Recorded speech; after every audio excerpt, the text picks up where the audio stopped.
नमो अरिहन्ताणं नमो सिद्धाणं नमो आयुर्याणं नमो वज्रायाणं नमो लोये सव्वसाहूणम् अर्हन्तो भगवन्त इन्द्रमहिता सिद्धाश्च सिद्धीश्वरा आचार्या जिनशासनोन्नतिकरा पूज्या उपाध्यायिका श्री सिद्धांत सुपाठिका मुनिवरा रत्नत्रयाराधिका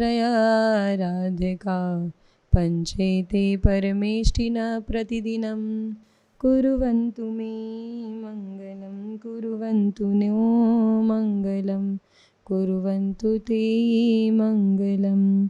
श्री पंच परमेष्ठी भगवान की, श्री 24 तीर्थंकर भगवान की, परम पूज्य मुनिकुंजर ज्येष्ठाचार्य श्री आदिसागर आचार्य महावीर कीर्तियाचार्य विमल सागर जी, युग श्रेष्ठ तपस्वी सम्राट आचार्य श्री सन्मति सागर जी महामुनिराज की, परम पूज्य दुर्दपट्टाधीश्वर्य चक्रवर्ती आचार्य भगवान श्री सुनील सागर जी गुरुदेव की जय। द्वादशांगमयी जिनवाणी माता की जय। 7 मिनट स्वाध्याय, 5 मिनट प्रार्थना में प्रारंभ करते हैं। आज क्षेत्र मंगल यानी निर्वाण क्षेत्र जो हुए कहे गए हैं, जो हमारे निर्वाण तीर्थ शाश्वत सिद्ध क्षेत्र ऐसे हैं, वहाँ उनकी चर्चा करते हुए आज अपन उच्चारण सीखेंगे आगे वाले श्लोक का। आज क्षेत्र मंगल इस रूप से अपन समझेंगे कि क्षेत्र हमारा कैसे मंगल करे और कौन से क्षेत्र, निर्वाण क्षेत्र। पहले उच्चारण सीखते हैं फिर आगे बात करते हैं। कैलाशी वृषभस्य निवृत्तिमही, बोलेंगे कैलाशी वृषभस्य, कैलाशी वृषभस्य निवृत्तिमही वीरस्य पावापुरे चंपायां वसुपूज्य सज्जिनपतये।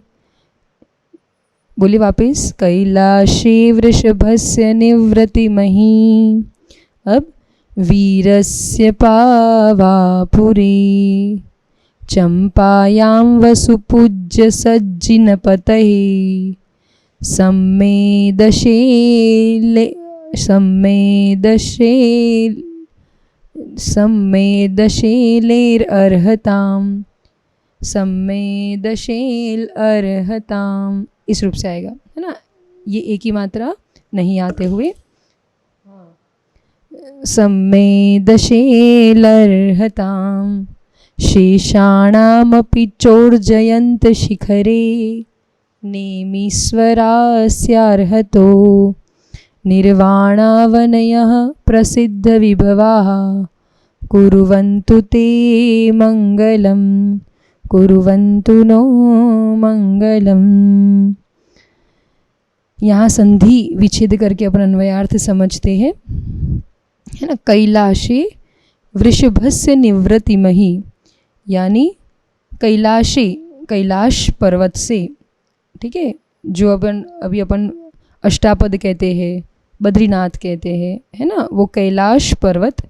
वृषभस्य, वृषभनाथ, ऋषभनाथ, वृषभनाथ, उसह, आदिनाथ, ये सब आदिनाथ भगवान के नाम हैं।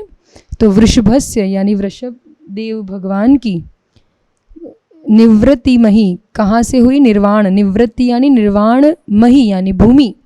निर्वाण कहाँ से हुआ? कैलाशे यानी कैलाश पर्वत से ऋषभदेव भगवान। वीरस्य पावापुरे, वीरस्य यानी महावीर। महावीर के भी कितने नाम हैं?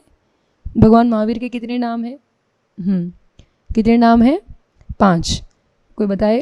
जैसे हाँ, महावीर, वीर, अतिवीर, वर्धमान और सन्मति। Very good. सबसे प्रथम उनका जन्म का नाम वर्धमान, फिर वीर, फिर महावीर, अतिवीर और सन्मति। इस रूप से 5 नाम है। तो वीरस्य यानी भगवान महावीर कहाँ से? पावापुर से।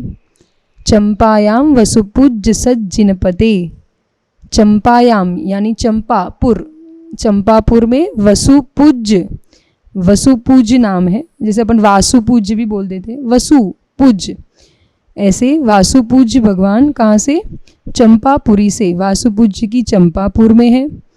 और फिर उसके बाद सम्मेदशेल अर्हताम, शेष दूसरे अर्हत यानी दूसरे तीर्थंकर सम्मेदशैल, शैल यानी शिखर या कहो बहुत बड़ी विशाल पत्थर को शैल कहते हैं। छोटे छोटे पत्थर का जो सबसे बड़ा फॉर्म होते होते इसे शैल कहते हैं, शीला। तो कहाँ सम्मेदशैल मतलब सम्मेद शिखर पर दूसरे शेष तीर्थंकर, शेषाणामपि है ना। फिर चोर्जयंत शिखरे, च फिर उर्जयंत शिखरे, गिरनार का दूसरा नाम क्या आता है, उर्जयंत गिरी। ये ध्यान रखना चाहिए, कभी कोई पूछता भी है या कभी कहीं उल्लेख आता है तो उर्जयंत किसे कहते हैं, गिरनार पर्वत का ही दूसरा नाम उर्जयंत शिखरे। कौन, नेमीश्वरस्यारः, तो नेमीश्वर नेमीनाथ भगवान कहाँ से गए, उर्जयंत गिरी यानी उर्जयंत शिखर गिरनार पर्वत से। निर्वाणावनयः, ये निर्वाण भूमियाँ, प्रसिद्ध विभवा यानी प्रसिद्ध है जिनका वैभव, यानी उनकी जो वैभव, उनका जो सौंदर्य, उनका जो महिमा पूरे जग विख्यात है, सबको पता है उनकी महिमा, उसका वैभव क्या, तीर्थंकरों ने स्वयं वहाँ आकर तपश्चर्या की, अपने योग को साधा और निर्वाण को, मोक्ष को प्राप्त किया, अपने अंतिम लक्ष्य को प्राप्त किया। ऐसी निर्वाण भूमियाँ कुर्वन्तु ते मंगलम, ये हमारा तुम्हारा सबका मंगल करे, है ना। तो इस रूप से ये हो गया उच्चारण और अर्थ। निर्वाण क्षेत्र, क्षेत्र मंगल के अंतर्गत मंगल भी कितने प्रकार के होते हैं, 4 रूप से, द्रव्य मंगल, क्षेत्र मंगल, काल मंगल और भाव मंगल। तो द्रव्य मंगल यानी जो भी अपन मंगल पूजा द्रव्य कर, पूजा हो गई, पूजा की सामग्री हो गई, या फिर कोई वस्तु प्रॉपर हमारा द्रव्य, कोई भी वस्तु, ये द्रव्य मंगल के, प्रतिमा जी, फिर जो अष्टमंगल होते हैं वो कुछ जो भी अपन पूजा आदि में धर्म में जो सामग्री उपयोग करते हैं वो द्रव्य मंगल के, वो हमारा इस रूप से वो द्रव्य हमारा मंगल में निमित्त बनता है। क्षेत्र मंगल, जो क्षेत्र होते हैं, जो भी जहाँ स्थान, जैसे जिनालय भी, जिनालय के अंदर का जो क्षेत्र प्लेस, तो वो उस स्थान की महिमा आती है, जहाँ से अतिशय क्षेत्र होते, सिद्ध क्षेत्र होते, जन्म कल्याणक भूमि होती है। तो ये सब जोगी क्या होता है, क्षेत्र मंगल के अंतर्गत आता है। काल मंगल यानी जो कुछ एक भगवान की भक्ति के कुछ कुछ काल होते हैं, है ना। ऐसे तो 24 घंटे भक्ति करनी चाहिए, लेकिन जैसे देव वंदना का अपन मुनियों के कृतिकर्म के अंतर्गत गए तो जो संधि बेलाएँ होती है, अपन ऐसे भी नियमित रूप से प्रार्थना आदि कब करते हैं, जब सूर्योदय होता है तब, फिर मध्याह्न में जब जैसे सामायिक का काल कहा है, फिर शाम में देव वंदना जो संध्या का काल कहा है।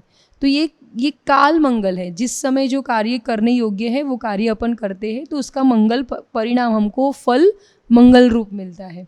तो ये काल मंगल। फिर कोई अष्टयानिका के पर्व, कोई पर्व अपन मनाते हैं ना, वो काल मंगल के अंतर्गत आता है। कि जैसे उन्हीं दिनों में अपन, जैसे पर्युषण पर्व आने वाले हैं तो वो काल मंगल के अंतर्गत आया, कि कुछ दिन, तिथियाँ, वार, नक्षत्र, ये सब जो उस दिन ही पर्टिकुलर अपन किसी चीज़ की पूजा अनुष्ठान आदि करते हैं या दर्शन करते हैं या भगवान का नाम लेते हैं, तो वो काल मंगल के अंतर्गत आ गया। और दूसरा क्या, भाव मंगल, मतलब सबसे प्रमुख। और हम ये सब करते हुए भी अगर भावों की मंगल, भावों की निर्मलता, भावों की मतलब एक एकाग्रता कहो, उसमें धर्म ध्यान के परिणाम ना हो, तो फिर कितनी भी क्रिया करते रहो, कहीं भी चले जाओ, कोई भी वस्तु लेकर आओ, कोई भी समय में करो, लेकिन अगर भाव तुम्हारे नहीं लगे हैं तो वो कभी क्रियाएं फलीभूत नहीं हो सकती है। मंगलाष्टक भी पढ़ रहे, मंगलाष्टक पढ़ते जा रहे, ऐसा होता है ना विधान के प्रारंभ में, पंडित जी मंगलाष्टक चालू कर दो तब तक हम आते हैं, नहीं। बहुत प्रमुख कार्य होता है जब तक आप मंगलाष्टक नहीं पढ़ो, क्योंकि एक साथ आप देखा आपने कितने सारे, चाहे मतलब जैसे कितनी सारी पुण्यात्माओं का, कितने सारे महापुरुषों का, कितनी सारी मंगल वस्तुओं का अपन स्मरण कर रहे, तो इन सबके मंगल, जितने मंगलों का अपन आह्वान करेंगे, निमित्त लाएंगे, तो हमारे लिए भी कल्याण में निमित्त बनता है, वो मंगलकारी होता है। इसलिए कभी भी कोई भी अनुष्ठान या कोई भी कार्य करे, जब मंगलाष्टक होता है तो बाकी के कार्य अपन निपटा लेते हैं, फिर जाके अभी तो मंगलाष्टक चालू हुआ है बाद में चलते, ऐसा नहीं। कोई भी कार्य शुरू करना है, धर्म कार्य या कुछ भी मंगल कार्य, मंगलाष्टक सबसे पहले बोलना, और मंगलाष्टक बोल के ही बच्चों को भी, स्कूल है, एग्ज़ाम है, प्रतिदिन उनको बोलो मंगलाष्टक पढ़े, उन्हें पुण्य की वृद्धि होगी। पुण्य की वृद्धि होगी तो निश्चित रूप से आगे हर कार्य सहज और सुलभ होगा। ठीक है, स्मूथ बना रहेगा, उसमें स्मूथनेस आएगी, संघर्ष नहीं करना पड़ेगा। तो इसलिए वो संघर्ष से बचने के लिए मतलब संघर्ष तो आएंगे, कोई दिक्कत नहीं, लेकिन उसमें शक्ति हम कैसे उसको टैकल कर सके, वो शक्ति, वो पावर ऐसे पुण्यात्माओं का स्मरण से हम और तुम्हारा सबका मंगल करें। ठीक है, चलिए प्रार्थना करते हैं। आज तीर्थों की अपन वंदना की, तो नमः सिद्धेभ्य, क्योंकि सिद्ध क्षेत्र की वंदना अपन ने सब जगह करते हुए, तो जहाँ जहाँ के आपने दर्शन किए हैं, हो सकता है सब कोई ऐसे भाग्यशाली जिन्होंने सभी निर्वाण क्षेत्रों के दर्शन कर लिए हो, और जिनको नहीं हुए हो तो भावना भाए कि हमें वह दर्शन प्राप्त हो और हम वहाँ जाकर अच्छे से सिद्धों का स्मरण कर सके। ऐसी भावना के साथ भगवान अनंत आनंद सिद्ध परमेष्टि का स्मरण करते हैं। प्रार्थना मुद्रा में आ जाएंगे। नमः सिद्धेभ्यः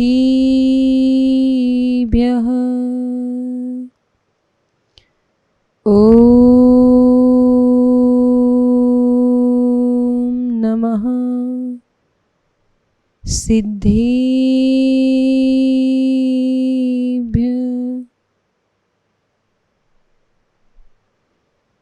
कर्माष्टक विनिर्मुक्तम् मोक्षलक्ष्मीनिकेतनम्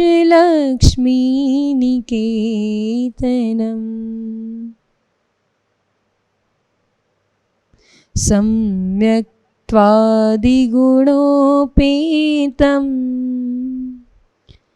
सिद्धचक्रं नमाम्यहम्। कर्माष्टकविनिर्मुक्तं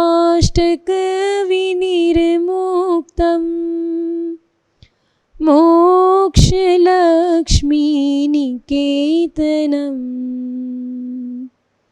सम्यक्त्वादिगुणोपेतं